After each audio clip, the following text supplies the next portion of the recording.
নমস্কার, সুস্মিতাস কিচেনে সবাইকে স্বাগত। আজকে আমি শেয়ার করছি হোমমেড পিৎজা, যেটা ছোটদের বা বাচ্চাদের সবারই একটা প্রিয় খাবার, যেটা সহজভাবে ঘরে কীভাবে তৈরি করে যায় সেটা আপনাদের সাথে শেয়ার করে দেখাচ্ছি। প্রথমে একটা জায়গার মধ্যে 2 কাপের মতন ময়দা নিয়েছি, হাফ চামচের মতন বেকিং পাউডার, 1/4 চামচ বেকিং সোডা, সামান্য চিনি, সামান্য নুন আর 2 চামচের মতন টক দই দিয়ে দিয়েছি। আর সাদা তেল দিয়ে দেবো বেশ কিছুটা।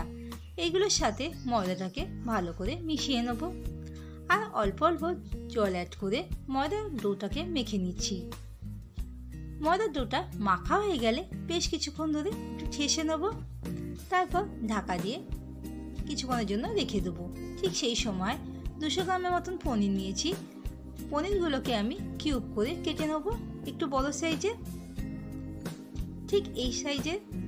তারপর এর মধ্যে সামান্য আমচুর পাউডার, সামান্য লঙ্কার গুঁড়ো, সামান্য নুন আর সাদা তেল দিয়ে পনিরগুলোকে ম্যারিনেট করে 10 মিনিটের জন্য রেখে দিচ্ছি। ওই সময় আমি একটা মিডিয়াম সাইজের ক্যাপসিকাম নিয়েছিলাম, আর তার মাঝখানে যে বীজগুলো ছিল সেগুলো ছুরির সাহায্যে বাদ দিয়ে দেবো। আর ক্যাপসিকামগুলোকে লম্বা লম্বা করে সরু সরু করে ফালি করে নেবো, ঠিক এই রকমভাবে। তারপর ক্যাপসিকামগুলোকে সাইডে রেখে দিচ্ছি। উল্টো দিকে একটা মিডিয়াম সাইজের পেঁয়াজ নিয়েছি, আর পেঁয়াজের মাথাটা আর শেষের দিকটা কেটে দিচ্ছি। আর তারপর পেঁয়াজগুলোকে কিউব করে কেটে নেব, ঠিক এই রকমভাবে। সব পেঁয়াজগুলো কাটা হয়ে গেলে একটা জায়গায় রেখে দেবো। আর একটা টমেটো নিয়েছি, টমেটোটাকে ঠিক এইভাবে কেটে নেবো, আর মাঝখানে যে বীজগুলো ছিল সেগুলো কেটে বাদ দিয়ে দেবো। আর টমেটোগুলোকে লম্বা লম্বা করে ফালি করে নেব, ঠিক এই রকমভাবে। তারপর সবগুলোকে একটা প্লেটের মধ্যে তুলে রেখে দিচ্ছি। ময়দার যে ডোটা ছিল তাকে ছুরির সাহায্যে হাফ করে কেটে নিয়েছি। তারপর একটাকে এক সাইডে রেখে দিয়েছি, আর তার মধ্যে থেকে ছোট একটা সাইজে লেচি করে নিয়েছি, আর বেশিরভাগ অংশটা একটা জায়গায় রেখে দিয়েছি। ঠিক একইভাবে আরেকটা বেশ কিছুটা বড় একটা লেচি করে নিয়েছি, তার থেকে একটা ছোট লেচি করে নিয়েছি। আর যে ছোট লেচিগুলো ছিল সেইগুলোকে সামান্য ময়দার গুঁড়ি লাগিয়ে রুটির আকারে বেলে নিয়েছি। ঠিক এইভাবে সেম একইভাবে দুটো রুটি বেলে নিয়েছি। গ্যাসের মধ্যে চাটু বসিয়ে দিয়েছি। চাটুটা গরম হয়ে গেলে রুটিগুলো দু সাইডেই হালকা সেঁকে নিচ্ছি। সেঁকা হয়ে গেলে একটা জায়গায় রেখে দেবো। সেম একইভাবে আরেকটা রুটিও তৈরি করে নিয়েছিলাম। আর যে ময়দার যে বড় অংশগুলো কেটে রেখেছিলাম, বড় লেচিগুলো, সেগুলোকে রুটির আকারে একটু মোটা করে বেলে নেব। আর কড়াইয়ের মধ্যে বেশ কিছুটা নুন দিয়ে দিয়েছি, আর একটা স্ট্যান্ড দিয়ে ঢাকা দিয়ে 10 মিনিটের জন্য গরম করতে দিয়েছি। আর একটা ফুটো থালা নিয়েছি, আর তার মধ্যে একটা কাগজের মধ্যে তেল ব্রাশ করে লাগিয়ে দিয়েছি। এরপর যে রুটিগুলো বেলে রেখেছিলাম বড় সাইজে, সেই রুটিটা দিয়ে দিয়েছি। আর তার মধ্যে বেশ কিছুটা মেয়োনিজ ব্রাশ করে দেবো, পুরোটাই কভার করে দেবো, ঠিক এই রকমভাবে।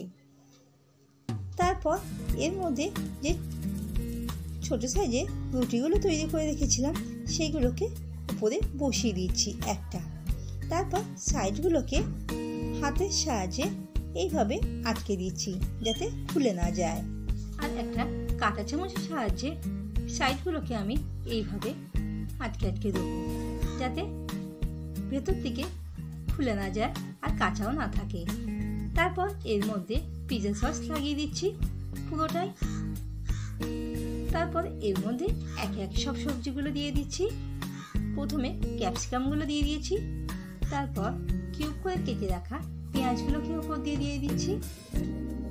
ঠিক একইভাবে টমেটোগুলোকে পাশে পাশে বসিয়ে দেবো, আর এর ওপর দিয়ে কিছুটা করে সুইট কর্ন দিয়ে দেবো।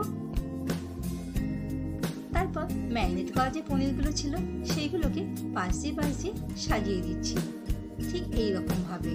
এর ওপর দিয়ে বেশ কিছুটা চিজ ঘষে দিচ্ছি গ্রেটারের সাহায্যে, ঠিক এই রকমভাবে। পিৎজার উপরের অংশ পুরোটাই চিজ দিয়ে কভার করে দিয়েছি। কড়াইটা যে প্রিহিটে বসিয়েছিলাম তার উপরে থালাটা বসিয়ে দিচ্ছি। উপর দিয়ে কিছুটা চিলি ফ্লেক্স অ্যাড করে দিচ্ছি। তারপর ঢাকা দিয়ে 30 থেকে 35 মিনিটের জন্য লো ফ্লেমে পিৎজাটা তৈরি হতে দেবো। আশা করব রেসিপিটা ভালো লেগেছে। ভালো লাগলে লাইক আর শেয়ার করতে ভুলবেন না। আর আমার চ্যানেলে নতুন বন্ধু হয়ে থাকলে প্লিজ চ্যানেলটিকে সাবস্ক্রাইব করার অনুরোধ রইল। পিৎজাটা অলমোস্ট তৈরি হয়ে গেছে। তারপর থালাটাকে নামিয়ে রেখে দেবো আর গ্যাসটা অফ করে রেখে দেবো। ঠান্ডা হয়ে গেলে একটা প্লেটের মধ্যে সার্ভ করব। রেসিপিটা কেমন হয়েছে কমেন্ট বক্সে জানাবেন। ভালো লাগলে বাড়িতে একবার এই পদ্ধতিতে তৈরি করে দেখবেন।